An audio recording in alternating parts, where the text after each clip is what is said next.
And then they went on sending, and people got annoyed at being sent to a place that had perhaps been let some time. Mrs. Robinson paused for some much-needed breath, and then continued. We thanked him, and said that we quite understood it would probably be no good, but that we should like an order all the same, just in case. And we went there straight away in a taxi, for after all, you never know. Number 4 was on the 2nd floor, and just as we were waiting for the lift, Elsie Ferguson, she's a friend of mine, Captain Hastings, and they're looking for a flat too, came hurrying down the stairs. Ahead of you for once, my dear, she said, but it's no good, it's already let. That seemed to finish it, but well, as John said, the place was very cheap.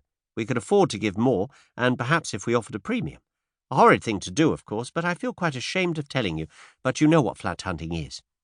I assured her that I was well aware that in the struggle for house room, the baser side of human nature frequently triumphed over the higher, and that the well-known rule of dog-eat-dog always applied.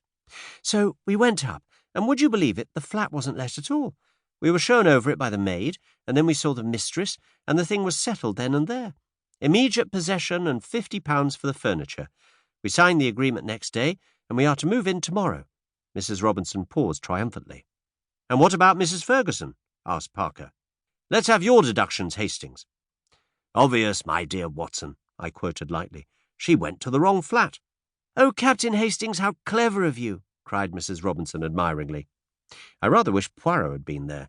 Sometimes I have the feeling that he rather underestimates my capabilities. The whole thing was rather amusing, and I propounded the thing as a mock problem to Poirot on the following morning. He seemed interested and questioned me rather narrowly as to the rents of flats in various localities. A curious story, he said thoughtfully. Excuse me, Hastings, I must take a short stroll. When he returned about an hour later, his eyes were gleaming with a peculiar excitement. He laid his stick on the table and brushed the nap of his hat with his usual tender care before he spoke. It is as well, mon ami, that we have no affairs of moment on hand. We can devote ourselves wholly to the present investigation. What investigation are you talking about? The remarkable cheapness of your friend Mrs. Robinson's new flat. Poirot, you're not serious. I am most serious. Figure to yourself, my friend, that the real rent of those flats is £350. I have just ascertained that from the landlord's agents, and yet this particular flat is being sublet at £80. Why? Well, there must be something wrong with it. Perhaps it's haunted, as Mrs. Robinson suggested.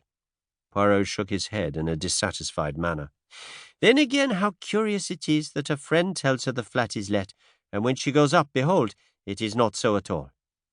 But surely you agree with me that the other woman must have gone to the wrong flat. That's the only possible solution. You may or may not be right on that point, Hastings. The fact still remains that numerous other applicants were sent to see it, and yet in spite of its remarkable cheapness, it was still in the market when Mrs. Robinson arrived. That shows that there must be something wrong about it. Mrs. Robinson did not seem to notice anything amiss. Very curious, is it not? Did she impress you as being a truthful woman, Hastings?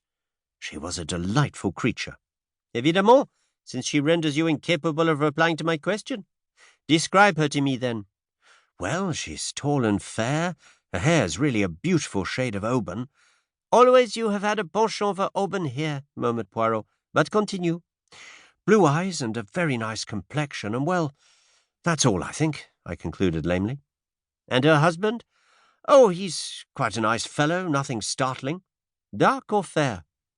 I don't know. Betwixt and between, and just an ordinary sort of face. Poirot nodded. Yes, there are hundreds of these average men. And anyway, you bring more sympathy and appreciation to your description of women. Do you know anything about these people? Does Parker know them well? They're just recent acquaintances, I believe. But surely, Poirot, you don't think for an instant— Poirot raised his hand. Tout doucement, mon ami. Have I said that I think anything? All I say is it is a curious story.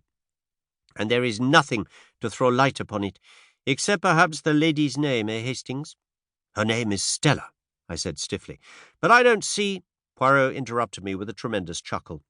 Something seemed to be amusing him vastly. And Stella means a star, does it not? Famous. What on earth? And stars give light. Voila. Calm yourself, Hastings. Do not put on that air of injured dignity. Come, we will go to Montagu Mansions and make a few inquiries. I accompanied him, nothing loath. The mansions were a handsome block of buildings in excellent repair.